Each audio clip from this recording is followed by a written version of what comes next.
There is something remarkable and paradoxical in human nature, that strange, almost physical reaction when someone else's uninhibited freedom, unrestrained by etiquette or internal prohibitions, suddenly causes an almost visceral spasm within you. Or when another person's audacious, sometimes provocative ambition, knowing no bounds of decency or modesty, makes you clench your jaw, your cheekbones aching from unexpressed, searing condemnation. Perhaps it's a furious, wild creativity that disregards all rules and boundaries, striking you as repulsive, almost vulgar. Or spontaneity bordering on recklessness, which causes such a deep internal grating as if a sharp object were dragged across glass, leaving only a nervous tremor. This isn't mere dislike. It's not a simple, I don't like it. It's something far deeper, something primal and powerful beyond a simple mismatch of tastes or values.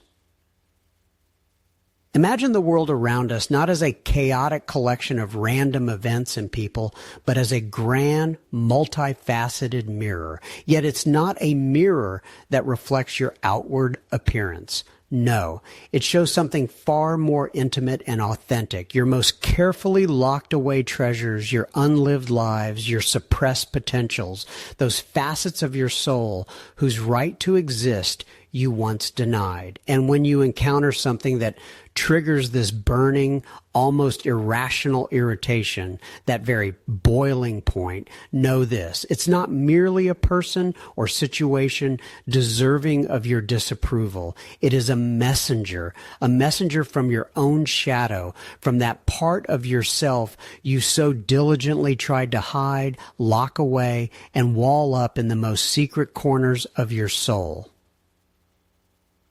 It's as if your subconscious, tired of its perpetual censorious work, has finally found a way to shout the truth at you, not directly, but through others' words, others' actions, others' seemingly repulsive freedom. It's a scandalous revelation. What you so vehemently deny externally actually lives within you, but under the strictest prohibition. And herein lies the greatest mystery, paradoxical in its simplicity and astounding in its depth. What seems repulsive and unacceptable to you is in reality a map to your own hidden strength. It's not a weakness, a flaw, or a reason for self-flagellation or shame. It's an encoded message pointing to a suppressed resource, an energy that was once rejected but is desperately striving to emerge, to be integrated, to become part of your wholeness. Every internal protest is not a condemnation of another, but an invitation to the deepest self-discovery. It's a signal. Here, within me, is something I have forbidden myself, but which desperately demands recognition and release. Your dark side, which you so carefully hide from the world and from yourself, is not evil at all. It is simply unrecognized power, waiting for its hour to be awakened, to become the source of your true, unaltered strength and genuine freedom. But why does this mechanism work so flawlessly? Why is our internal compass pointing the way to wholeness activated precisely through negative emotions, through the rejection of what we see externally, instead of simply pointing directly?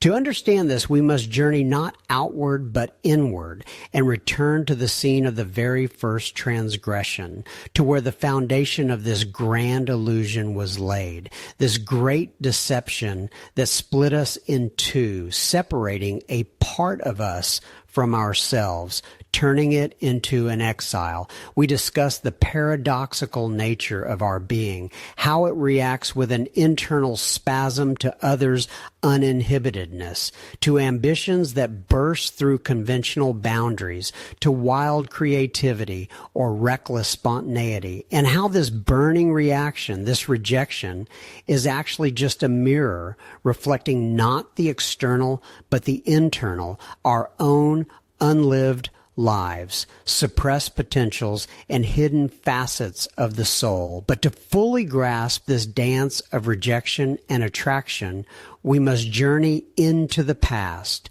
to the origins, to the point where the internal division within us began. Recall, if you can, that moment when an innocent, still, uncorrupted consciousness first encountered an unspoken but undeniable prohibition. When you, perhaps as a child, a youth, or even an adult, not yet fully aware, were made to understand that certain manifestations of your true, vibrant nature were undesirable, inappropriate, or dangerous. Was it your unyielding ambition, a striving for more than prescribed, labeled as greed or vanity, or healthy, vital aggression, the ability to assert your boundaries, to say a firm no to injustice that was branded as rudeness or anger? Perhaps it happened when your right to make mistakes, to stumble and fall, to be imperfect was met not with empathy, but with scathing judgment, and you learned that a blunder was shame, not a lesson, and imperfection a vice, not part of the journey.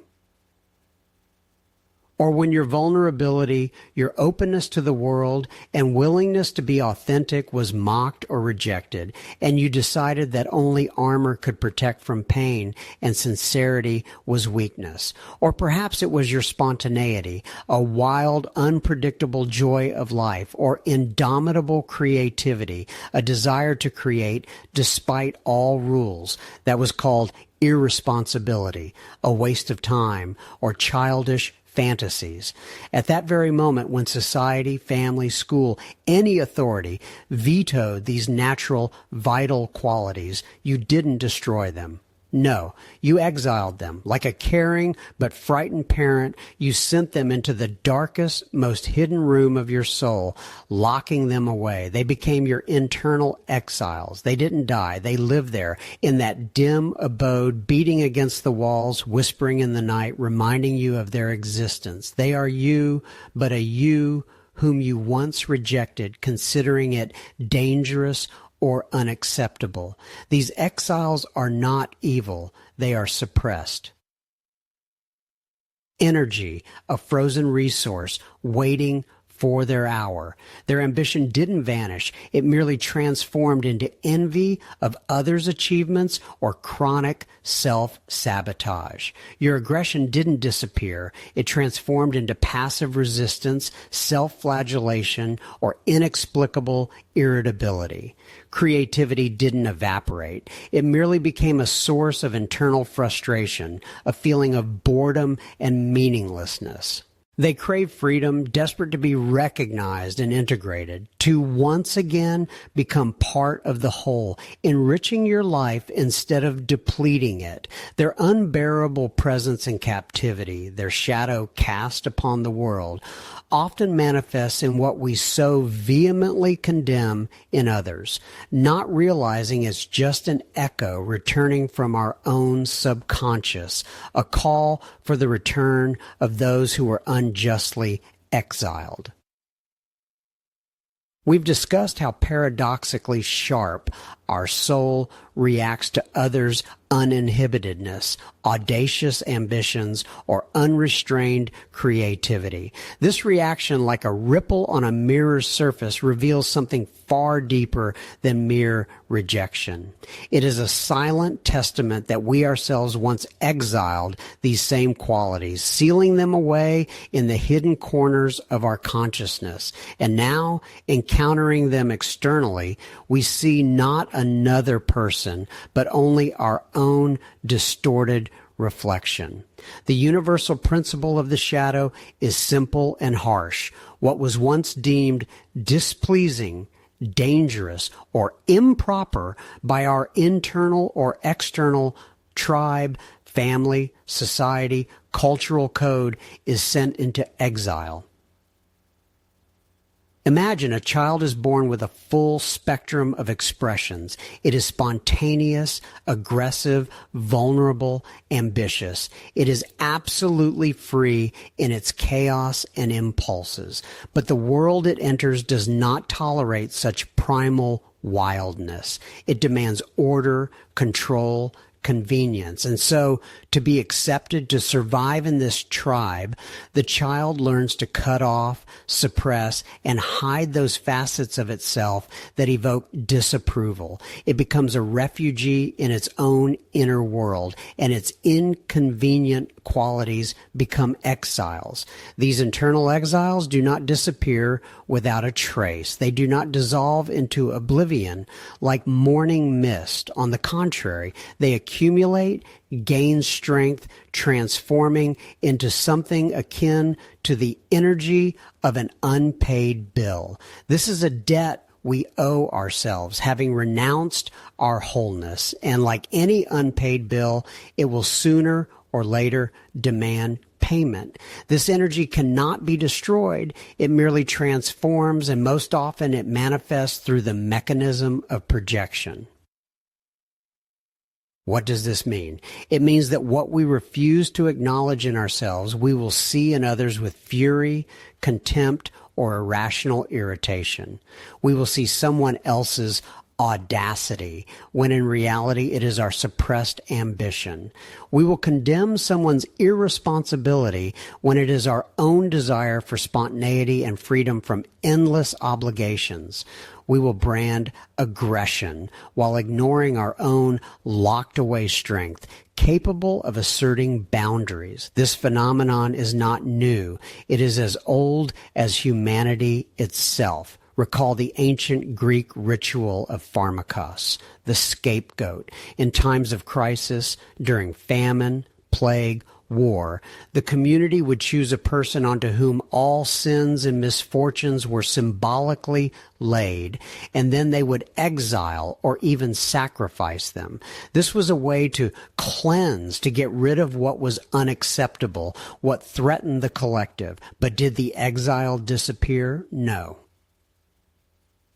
It merely embodied itself in another, only to be cast out, but its essence, the need for purification, for relief from burden, remained.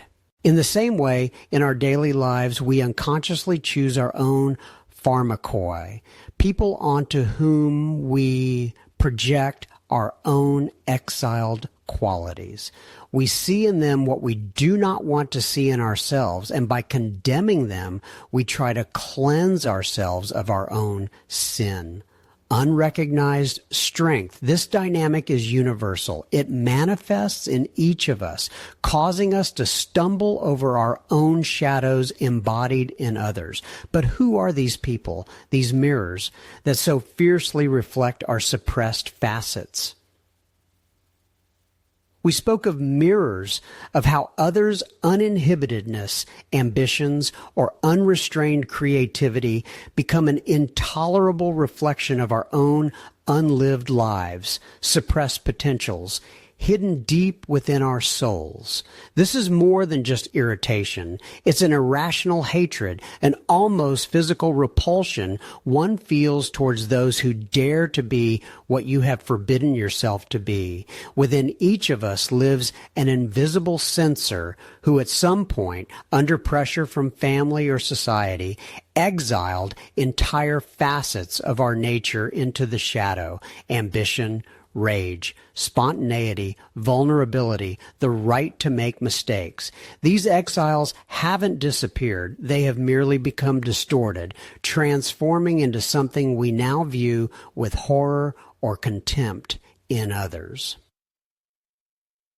Ask yourself slowly, with the honesty we rarely afford ourselves in the rush of daily life, who are these people whose appearance on the stage of your life triggers such a sharp, almost painful sting of irritation, contempt, or even aversion.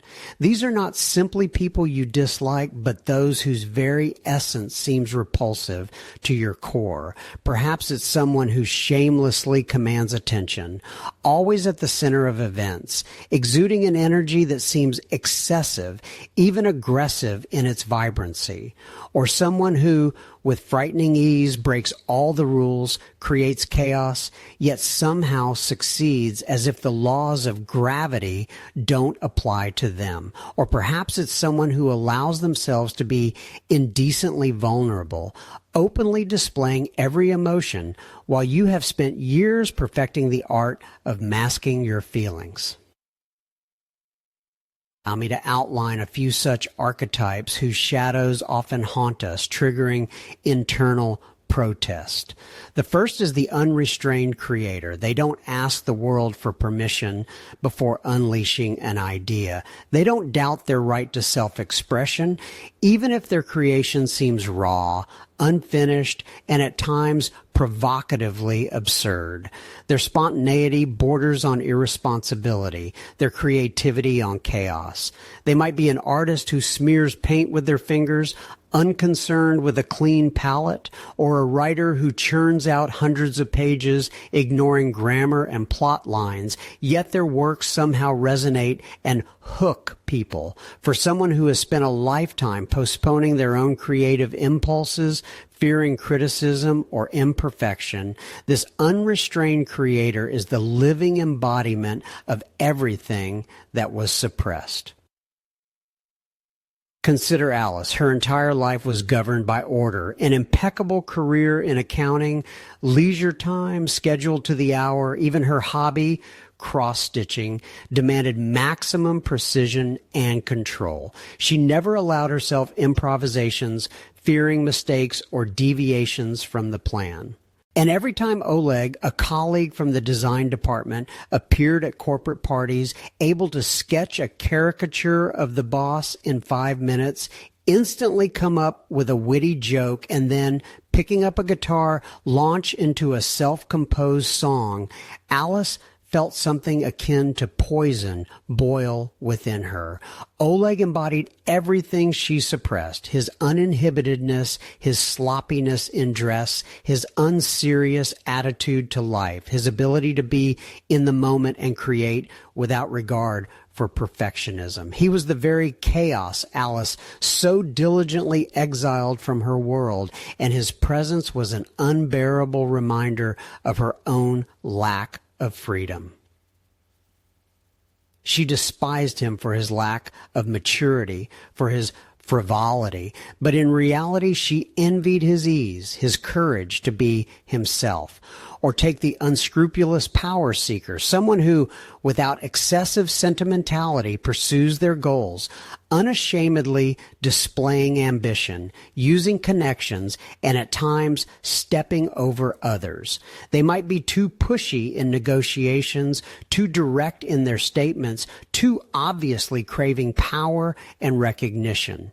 For someone who fears their own ambitions, who is accustomed to yielding, to being good and accommodating, this archetype is pure evil, causing deep revulsion. They embody that strength, that right to one's own self, which was once rejected as improper or selfish.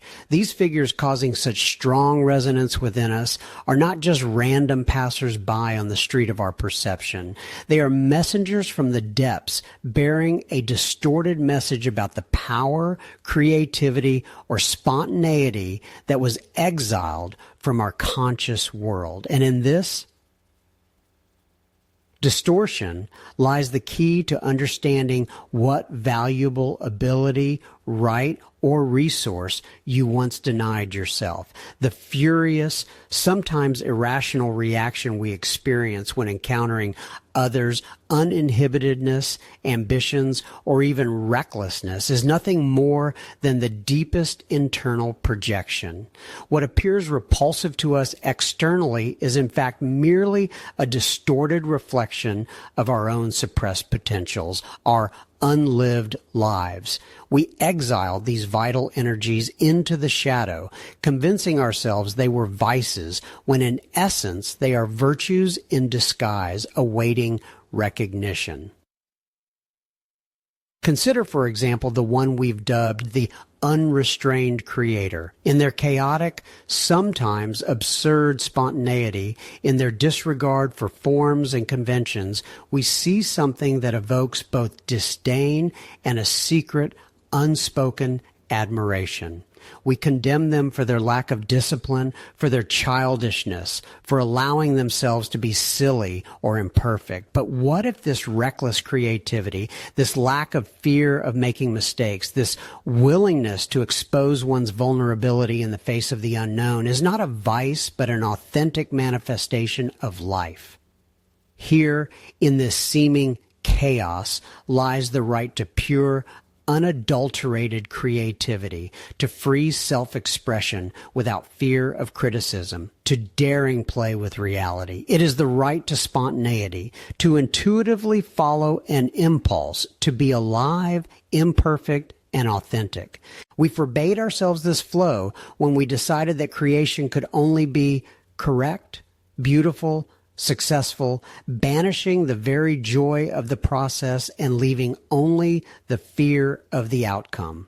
Or let's take the unscrupulous power-seeker, a figure whose pushiness, ambition, and at times aggressive assertion of interest evokes such strong repulsion in us. We brand them as selfish, a manipulator, one who steps over others, ignoring others' feelings. But does not something entirely different hide behind this mask of distorted manifestation? Behind this unscrupulousness may lie a powerful, natural capacity for leadership, for healthy self-realization, for protecting one's boundaries. It is the right to ambition, to strive for peaks, to assert one's worth and place in the world. It is the right to healthy, directed aggression, not destructive, but constructive, allowing one to forge a path, defend oneself, achieve what is desired.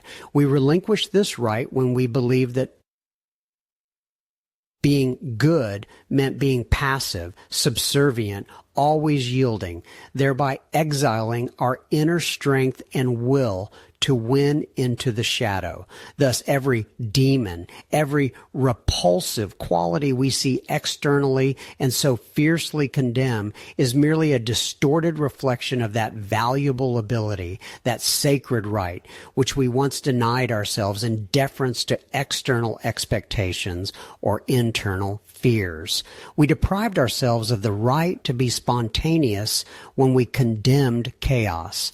We deprived ourselves of the right to healthy ambition when we branded power.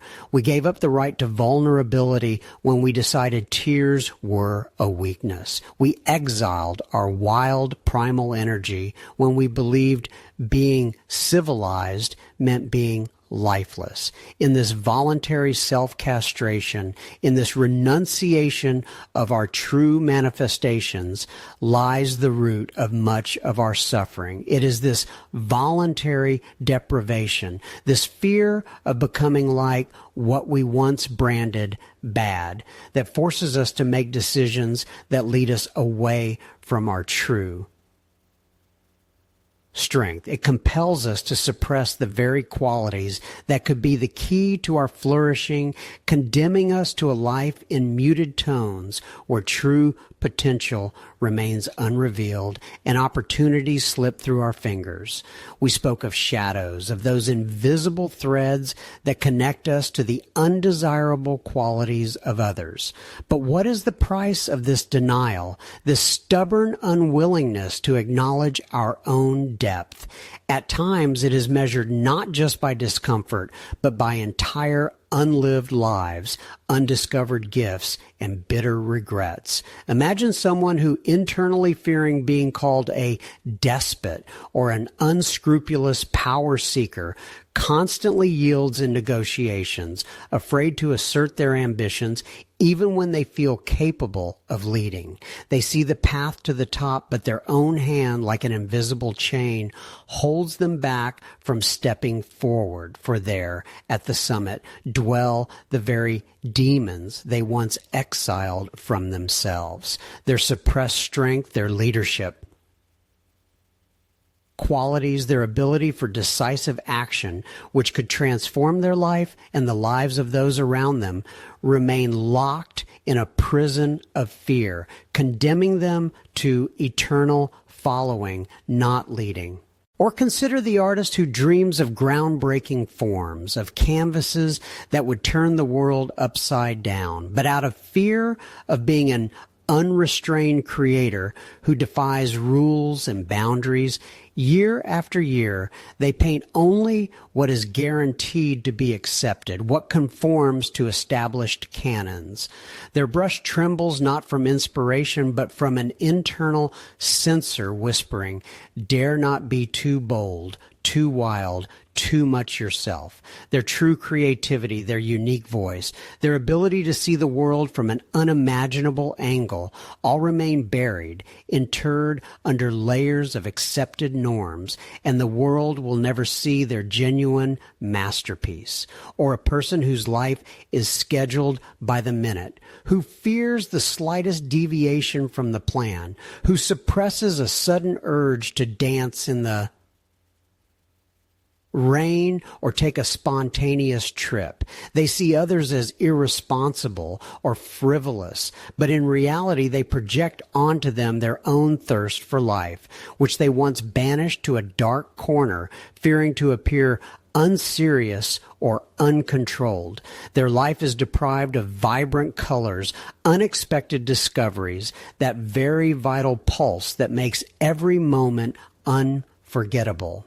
In each of these cases, the fear of becoming the demon we so fiercely condemn in others compels us to make decisions that are not just disadvantageous. They cripple our essence. We refuse opportunities, suppress sparks of talent, and condemn ourselves to a path devoid of true strength and joy. This is the price we pay for refusing to look our own shadow in the eye. But aren't there things that are truly bad? What if my shadow is aggression? Shouldn't it be suppressed? Society teaches us that anger is a destructive force, that aggression is evil, and undoubtedly its uncontrolled, blind manifestation can cause pain and sow chaos. But imagine for a moment, what if aggression is merely raw, unrefined energy, like an untamed river? In its wild course, it destroys its banks, but if channeled, a dam built, it becomes a source of light and warmth. Aggression is the energy of asserting one's boundaries, defending one's beliefs, striving for justice, for change. It is what allows you to say no when everyone demands yes. It is the driving force needed to fight for your dreams, to overcome obstacles. By suppressing it, you don't get rid of it. You merely deprive yourself of the ability to use it constructively. It remains within, smoldering, and sooner or later will erupt in a distorted, uncontrolled form in passive aggression, chronic dissatisfaction, or psychosomatic ailments. Or even worse, it will make you flee from any conflict, refusing to fight for what you hold dear. And here we come to a paradox, for it is not only what we condemn that is part of our shadow. There's another side to this mirror, no less insidious, but far more alluring. What we so unconditionally admire in others, those qualities that seem unattainable to us, may also be merely a reflection of our own unrevealed greatness. We spoke of the shadow, of those invisible threads of rejection that connect us to others' qualities we once exiled from ourselves. But the shadow also has another shining side, just as insidious in its ability to strip us of our own power as it is alluring. This is the golden shadow, a treasury of our unrevealed talents that we unknowingly project onto others, bestowing them upon our idols. Imagine an artist gazing with rapture at a master's canvases, admiring their bold brushstrokes, their untamed imagination, or an entrepreneur devoutly following a magnate's successes, envying their audacity in decision-making, their ability to take risks without hesitation. In every such gaze, filled with sincere admiration, lies something more than just recognition of another's talent. It is an echo of one's own unrealized potential, a reflection of qualities that lie dormant within us, but for some reason have been entrusted to the external world. We build pedestals for those who embody our innermost dreams of strength, creativity, and spontaneity. We applaud their courage, their ability to create without inhibition, their capacity to live life to the fullest, unconstrained by conventions. And by exalting them, we unwittingly reinforce the idea that these qualities belong only to them, the chosen few, while we, mere mortals, are left with the role of admiring spectators. This is a subtle, almost invisible form of self-sabotage. We voluntarily relinquish our inheritance, our innate gifts, because we have convinced ourselves they are already taken. They belong to someone else. We give away our crown, our scepter, our right to be creators of our own reality, turning from potential heroes into chronic observers, condemned to perpetual longing for what remains unfulfilled. This is not merely about missed opportunities. It is a deep, often unconscious loss of a part of one's own soul. Think about it. Who is your idol, your object of genuine admiration? Not necessarily in a literal sense. It could be a book character, a movie hero, a colleague, a friend, or even a stranger whose image is etched in your memory. Who is that person whose strength, untamed creativity, carefree spontaneity evokes in you a deep, almost reverent feeling? Ask yourself, which of your own talents, your unrealized abilities have you generously gifted to this person? What in them resonates so strongly with your soul that you are willing to recognize this greatness in anyone but yourself? Perhaps you admire someone's courage to say no, to assert their boundaries with serene dignity, while you yourself have been unable to utter a word for years when you feel manipulated. Perhaps you are astounded by someone's ability to create masterpieces from nothing, to overflow with ideas, unafraid of being ridiculed, while your own inner artist has long been locked in a closet under the weight of insufficient talent and the fear of ridicule. Perhaps you watch in fascination as someone effortlessly glides through life, following their impulses without fear of judgment, while your own spontaneity is suppressed, chained by what will people say, and that's not allowed.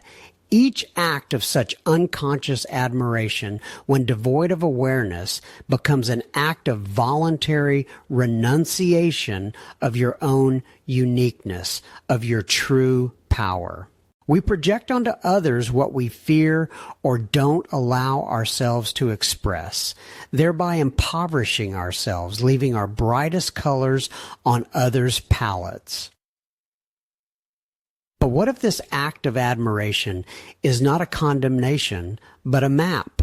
What if those we place on a pedestal merely reflect our own forgotten greatness back to us? What if it's not just a mirror, but a precise pointer to the path of reclaiming what was once thoughtlessly given away. There's a way to retrieve these gifts, to breathe life into dormant talents, and to stop being merely a shadow of someone else's triumph, becoming instead the full author of your own radiant story. It is time not just to acknowledge the shadow, but to embrace it as an integral part of your own greatness.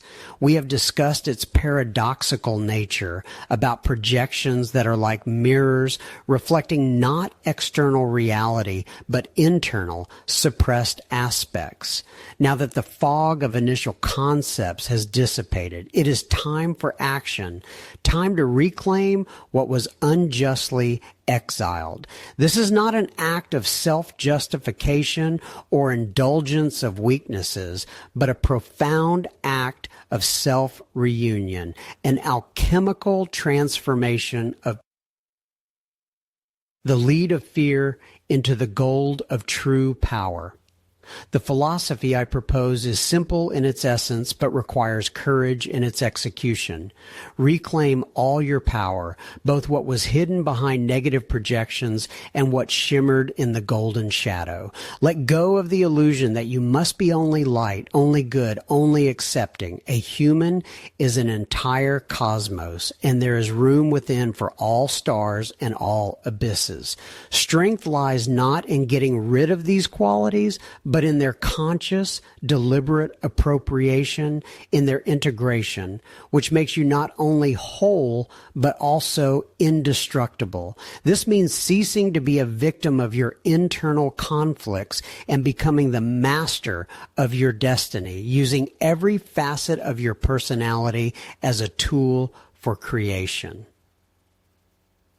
I offer you a simple yet powerful exercise. Recall a person or situation from your recent past that evoked a particularly strong emotional response in you, whether it was burning irritation, deep-seated envy, or conversely boundless admiration, almost idolatrous reverence. Dwell on this image. Allow yourself to feel this emotion without judging it or seeking to immediately get rid of it. Then ask yourself, what quality, what character trait in this person or situation evokes such a strong resonance within me? What exactly about them is so captivating or repulsive?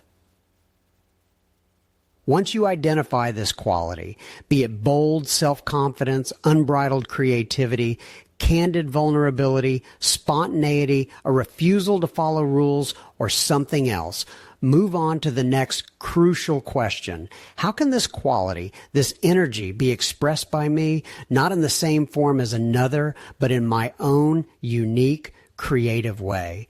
How can I appropriate this strength, this spontaneity, this ambition, this creativity, this vulnerability, and use it for my benefit and the world's, not destroying, but creating? Perhaps your suppressed aggression is a potential for decisiveness and setting boundaries. Perhaps your envy of someone else's freedom is a call to your own courage and spontaneity. Perhaps your admiration for someone else's talent is the key to your own dormant genius. Write down these insights. Think about the first, even the smallest step you can take to manifest this quality in your life today. Not tomorrow, not someday, but now. This could be anything.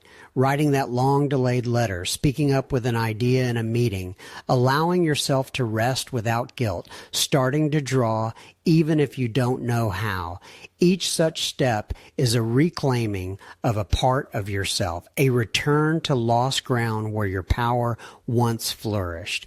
When we gather all our parts, even those that seemed alien or dangerous, we stop being fragmented. We become whole. And this process, this transformation, inevitably changes not only our inner world, but also how we interact with the external. Because authentic power gained from the depths of your own shadow has its own resonance, its own vibration, and it cannot remain unnoticed. This transformation generates a new form of freedom that extends far beyond the personal, touching both our environment and our place in the